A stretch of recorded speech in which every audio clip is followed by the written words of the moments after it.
kita itu nggak dapat jam mengajar. Nah, kira-kira untuk persiapan di tahun 2023 nanti bagaimana? Dan juga dari aplikasi Verval Ijazah di Dapodik kita itu harus sesuai dengan yang kita ajar ya. Dalam suatu sekolah yang hanya memiliki satu formasi, kemudian di sini terdapat satu guru honorer dengan status prioritas 1, kemudian ada 2 guru honorer yang tidak P1. Selanjutnya di sini akan menempati formasi yang pertama, ini adalah dari pelamar prioritas 1, dikarenakan penempatan ini adalah yang paling diutamakan. Selanjutnya tentunya bagi 2 guru honorer yang tidak mendapatkan penempatan ini, jika kita nggak lulus seleksi observasi ataupun juga kita itu kalah rankingan ya, sehingga kita di sekolah sendiri memungkinkan terjadinya kita itu nggak mendapatkan jam pembelajaran yang nantinya mengampu di Dapodik. Kira-kira bagaimanakah nasib guru honorer ketika tergeser penempatan P3K Guru 2022, dan selanjutnya bagaimanakah persiapan untuk pengangkatan P3K Guru tahun 2023 untuk teman-teman non P1? Bagaimanakah informasinya? Silahkan simak video ini sampai selesai. Namun sebelum kita lanjutkan, perlu saya ingatkan, bagi teman-teman yang mungkin baru pertama kali menemukan channel ini, silakan klik tombol subscribe-nya dan aktifkan notifikasi loncengnya, sehingga nanti jika ada update video terbaru, teman-teman tidak akan ketinggalan informasi. Ini merupakan kondisi yang sangat akan memungkinkan terjadi ya, ketika dalam suatu sekolah di sini ada misalkan saja hanya ada satu formasi untuk penempatan P3K Guru tahun 2022.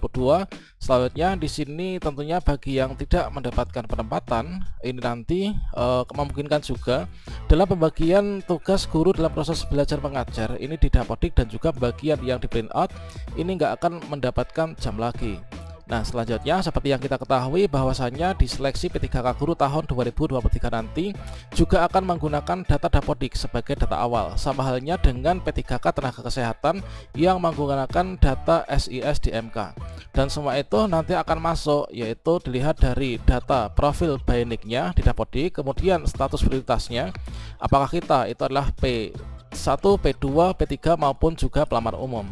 So, juga dari status prioritas nanti akan terreferensi dengan NPSN, kemudian juga terdeteksi dari formasi yang tersinkron dengan data Kemenpan RB, kemudian juga akan terekam terkait tentang parameter turun ataupun juga naik status prioritas.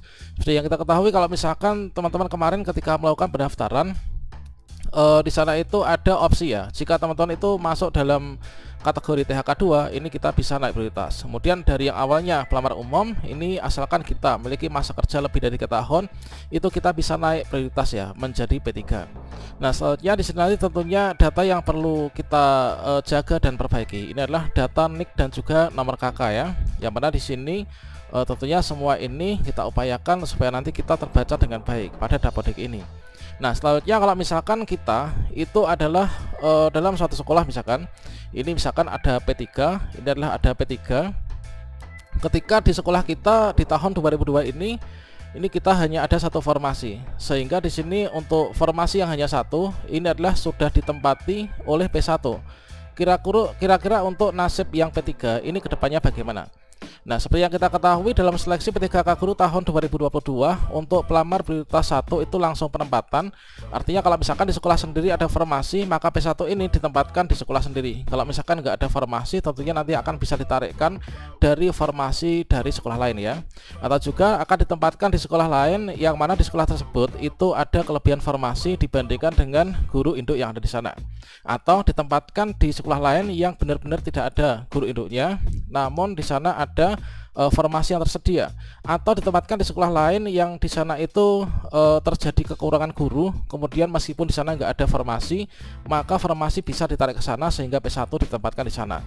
Selanjutnya kalau misalkan sekolah kita itu ternyata sudah terisi oleh P1 misalkan seperti ini, maka kira-kira dari nasib teman-teman yang di sini belum mendapatkan penempatan, ketika kita ikut seleksi observasi pun di sini kita itu kalah rankingan.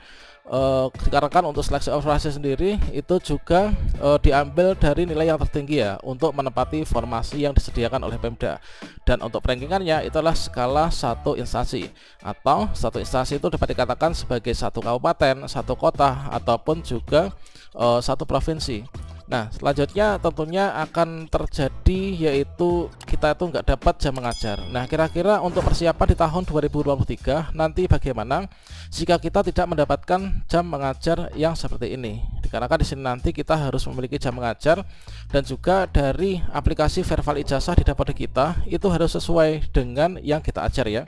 Artinya, misalkan di sini saya tuh ijazahnya yang terverbal di Dapodik dan juga Info GTK inilah pendidikan guru sekolah dasar. Sehingga di sini seharusnya idealnya ini adalah saya mengajar sebagai guru kelas ya, entah itu guru kelas 1, 2, 3, 4, 5 maupun juga guru kelas 6. Nggak bisa kita PGSD ini mengajar PJOK, PAI atau mungkin yang lainnya. Nah, seperti yang kita ketahui di sini seperti di tahun 2022 kemarin bahwasanya ketika kita meskipun ijazah kita ini sudah terverbal ya, atau mungkin juga di sini kita sudah melakukan verbal ijazah dan juga sudah selesai.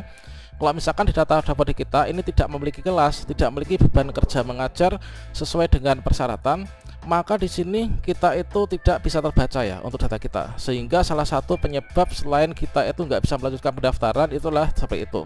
Jadi dari keempat data yaitu data Dapodik, Info GTK itu adalah bisa terbaca di sini yang menentukan kita bisa melanjutkan pendaftaran.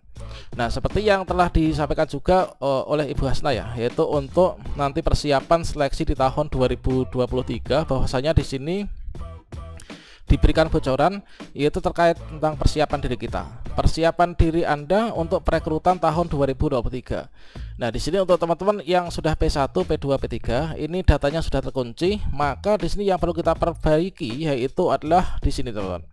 Yaitu kita perbaiki data Dapodik kita ya. Jika memang di sini kita itu ijazahnya ya, jika ijazah kita adalah S1 PGSD seperti ini, maka di sini kita harus menjadi wali kelas ya. Samanya di sini, misalkan ijazah saya adalah S1 PGSD, berarti saya mengajarnya ini harus mengampu kelas, menjadi wali kelas ya. Yang menjadi wali kelas itu bukan hanya dalam keseharian kita saja, tapi juga harus terdaftar di Dapodik sebagai wali kelas seperti itu. Nah, di sini jika kita itu guru SD itu harus menjadi wali kelas. Kalau misalkan kita ijazahnya PAI berarti kita menjadi guru PAI. Ijazah PJOK juga PJOK. Tidak dibolak-balik ya. Misalkan ijazah PAI kita ngajar guru kelas, kemudian ijazah guru kelas ngajar PAI itu olahraga. Ini sesuai dengan ijazah kita ya. Jangan karena nggak ada jam jadi wali kelas yang lulusan PGSD ini adalah ngajar PJOK atau PAI. Itu nanti tidak bisa lanjut resume teman-teman. Ini sama halnya di tahun 2022 kemarin ini adalah sudah terjadi ketika kita ijazahnya nggak linear dengan bidang tugas kita yang tertera di Dapodik, maka kita tidak bisa melanjutkan resume pendaftaran. Nah, kalau misalkan kita nggak melanjutkan resume pendaftaran bagaimana? Nah, resume pendaftaran itu ibaratkan portal pendaftaran yang menentukan kita itu dinyatakan sebagai peserta yang ikut seleksi P3K Guru. Kalau misalkan kita nggak klik tombol akhir pendaftaran, makanya kita itu tidak dianggap ikut seleksi P3K Guru ya, dikarenakan untuk berkas kita dan data kita itu tidak terbaca di tim verifikasi instansi. Jadi kita ini nggak bisa resume nantinya. Ya, mari kita gunakan kesempatan dengan sebaik mungkin. Nanti teman-teman mulai bulan Februari akan mulai tahapan untuk perekrutan ya. Semoga semuanya nanti bisa diangkat menjadi P3K. Nah, selanjutnya kalau misalkan kondisi kita seperti ini, langkah kita bagaimana? Tentunya teman-teman sendiri yang mengetahuinya, langkah yang bisa dilakukan seperti apa. Yang jelas di sini kita tetap upayakan untuk tetap mengabdi di sekolah negeri ya, dikarenakan untuk sekolah swasta kemungkinan nanti juga akan berbeda. Samanya di tahun kemarin itu teman saya itu awalnya dari sekolah swasta, kemudian P1, kemudian pindah sekolah negeri. Ternyata dikarenakan dulu mendaftarnya dari sekolah swasta itu adalah terbaca sebagai P1 dari sekolah swasta.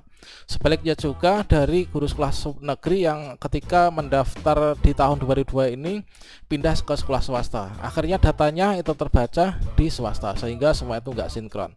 Untuk menyikapinya ini tentunya kita mengupayakan kita itu menjadi guru kelas ya, entah itu di sekolah kita sendiri atau mungkin juga kalau nggak ada tempat lagi kita bisa mencari rekomendasi dari atasan untuk dicarikan sekolah yang mungkin di sini masih memerlukan guru ya, sesuai dengan ijazah yang kita miliki yang terdaftar di Dapodik dan juga telah terverifikasi dan tervalidasi pada Info GTK.